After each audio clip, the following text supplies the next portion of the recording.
Bonjour, c'est Asma d'Objectif TOEIC B2. Je suis ravie de vous retrouver pour le 3e jour de mon défi 30 jours. Pour rappel, je me suis fixé comme défi de réaliser 30 vidéos tout ce mois de septembre. Pour chaque jour, je vous donne un conseil, une astuce à mettre en pratique pour améliorer le TOEIC et ainsi obtenir le meilleur score possible au final. Alors aujourd'hui, le 3e conseil que je vais vous donner, c'est celui de très bien travailler sa gestion du temps pour le TOEIC. Alors pourquoi c'est important de bien gérer son temps pendant le TOEIC? Eh bien pour être en mesure de répondre à toutes les questions. Il y a un total de 200 questions à répondre, 100 questions pour la partie listening, 100 questions pour la partie reading.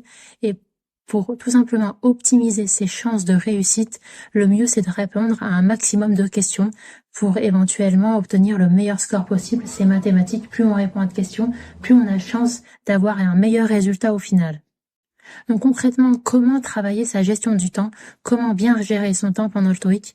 Eh bien, en s'entraînant, en se familiarisant au mieux avec le format du TOEIC.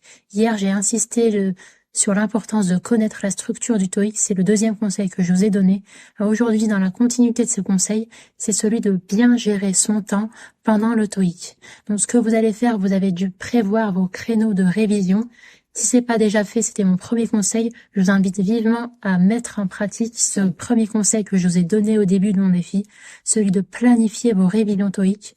Et justement, vous avez dû dédier les premiers créneaux de révision à la connaissance de ce format. Et bien, dans les tout débuts de vos révisions TOEIC, vous allez vous familiariser au mieux avec la gestion du temps. Donc concrètement, comment vous allez vous y prendre? Eh bien, au tout début de vos révisions, vous devez consacrer tout le temps nécessaire qu'il faut pour réaliser chaque sous-partie du TOEIC, même si vous devez prendre 1 heure pour un exercice qui est censé durer 20 minutes, vous prenez tout le temps nécessaire pour vous familiariser avec cette sous-partie et au fur et à mesure de vos révisions, vous allez vous chronométrer pour ne pas dépasser le temps imparti. Alors pour la partie listening, c'est pas compliqué parce qu'il faut suivre l'enregistrement audio. Donc, à la fin de la sous-partie, vous êtes au courant que vous passez à la sous-partie suivante. Par contre, pour la partie reading, où il y a les 3 sous-parties, il faut vraiment s'auto-discipliner. Pour la partie 5 du TOEIC, il faut pas dépasser plus de 10 minutes chrono, montre à main. Pour la partie 6, c'est pas plus de 10 minutes. Et pour la partie 7, la partie la plus longue, c'est pas plus de 55 minutes auxquelles il faut consacrer pour répondre à toutes les questions.